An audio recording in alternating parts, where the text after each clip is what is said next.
أعوذ بالله من الشيطان الرجيم. بسم الله الرحمن الرحيم. الحمد لله وكفى وسلام على عباده الذين اصطفى. أما بعد،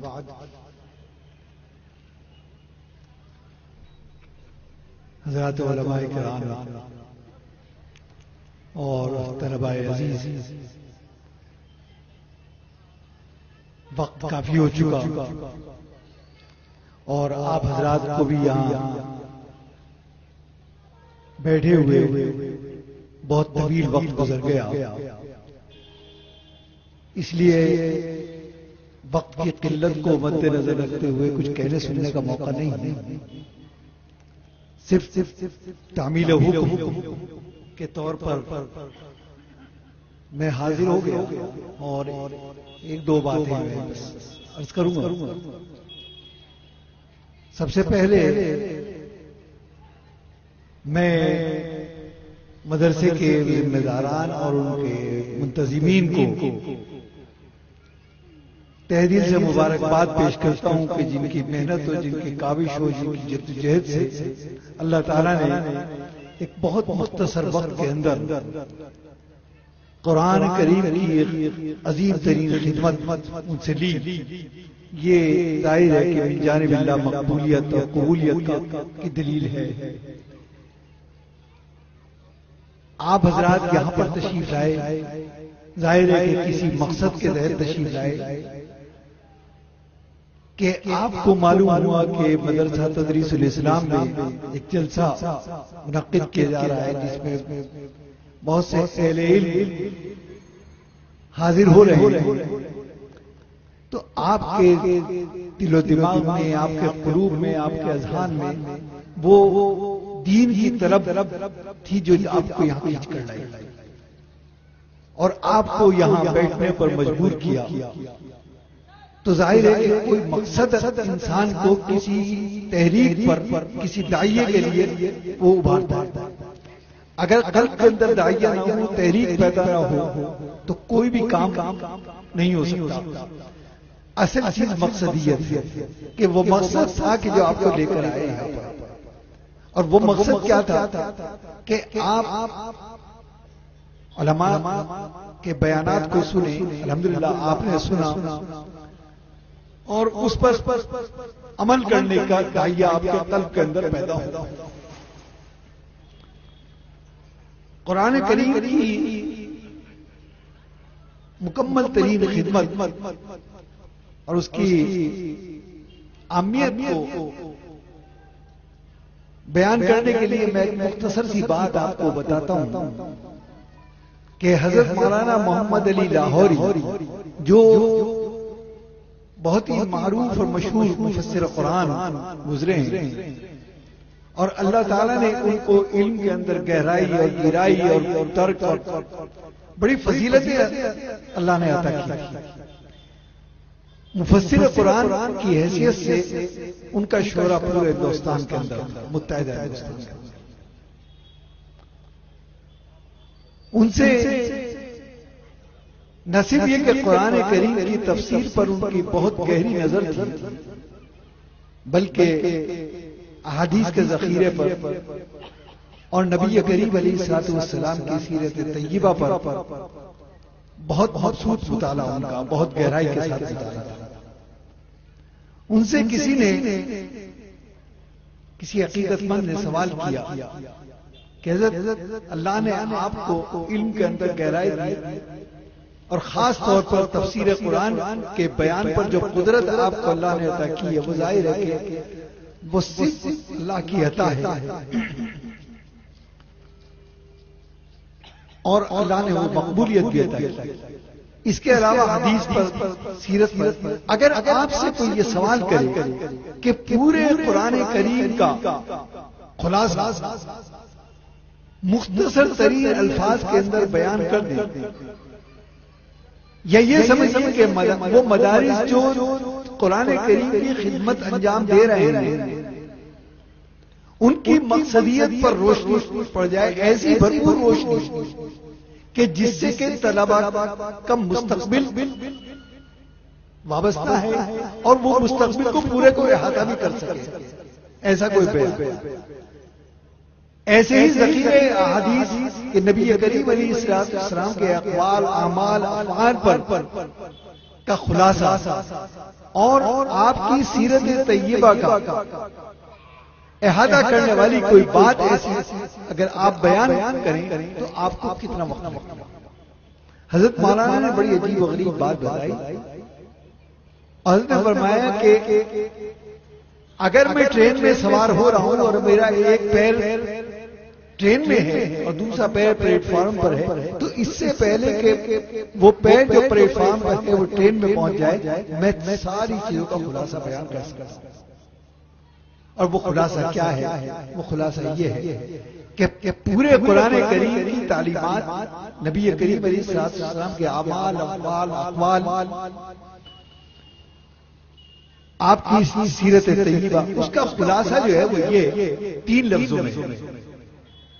کہ عبادت خدا کی، عبادت خدا کی، اطاعت رسول خدا کی اور خدمت مخلوق خدا کی. یہ پورا تو یہ مدارس سے جو ہمارے طلبہ ہو رہے ہیں اب انہی باتوں کو پھیلا کر آپ پورا ایک جہان بنا سکتے ہیں. تو منشا یہ ہے کہنے کا کہ ضروری نہیں ہے کہ بات کوئی لمبی چوڑی ہو، ضروری نہیں ہے کہ واز جو طول طویل ہو تو وہ خطاب ہے، واز ہے، تقریر ہے. اصل ہے مقصدیت کہ آپ یہاں سے لے کر کیا جا رہے ہیں. آپ نے جو اتنا وقت یہاں پر گزارا ہے اگر آپ یہاں سے کوئی چیز لے کر نہیں گئے تو اس کا مطلب یہ ہے کہ جتنا وقت آپ نے یہاں گزارا ہے وہ قتل رہا. آپ کے سامنے شام سے علماء کرام کے بیانات آئے. حضرت مولانا وسیع صاحب نے بڑے مفصل طریقے پر اصلاح معاشرہ کے تعلق سے بڑی قیمتی باتیں آپ کے سامنے بیان کی. اصل چیز ہے کہ وہ مقصدیت، کیونکہ مقصد ہی انسان کو بلند بناتا ہے. مقصد ہی ایک بے مقصد انسان بول رہا ہے تو لوگ دیوانہ کہتے ہیں، بے مقصد چلا جا رہا ہے تو لوگ پاگل کہتے ہیں، مجنون کہتے ہیں. اصل چیزیں مقصدی، کیونکہ ایک ہوش انسان کی کوئی حرکت، اس کا چلنا پھرنا بیٹھنا اٹھنا کوئی حرکت اور کوئی سکون ایسا نہیں ہے کہ جو مقصدیت سے خالی ہے. تو اصل پیغام جو مجھے دینا تھا وہ یہ کہ آپ یہاں پر تشریف لائے ایک خاص مقصد کے تحت، ایک ادارے کے جلسے میں آپ تشریف لائے. ظاہر ہے کہ وہ کسی مقصد کے تحت تو وہ مقصد تھا کہ آپ یہاں سے کچھ حاصل کر کے جائیں. جو کچھ دین کی باتیں آپ نے سنی، یہ نہیں کہ آج سنی اور سن کر یہاں سے گھر پہنچنے سے پہلے آپ کے ذہن سے وہ چیزیں محو ہو جائیں. دعوت ہے کہ آپ اس کو اپنی زندگی کے اندر نہ اتاریں. بہرحال کہنا یہ تھا کہ وقت کم ہے. میں صرف تعمیر حقوق کے طور پر یہ چند باتیں میں نے آپ کے سامنے عرض کر دی. اب وقت بھی پورا ہو گیا ہے.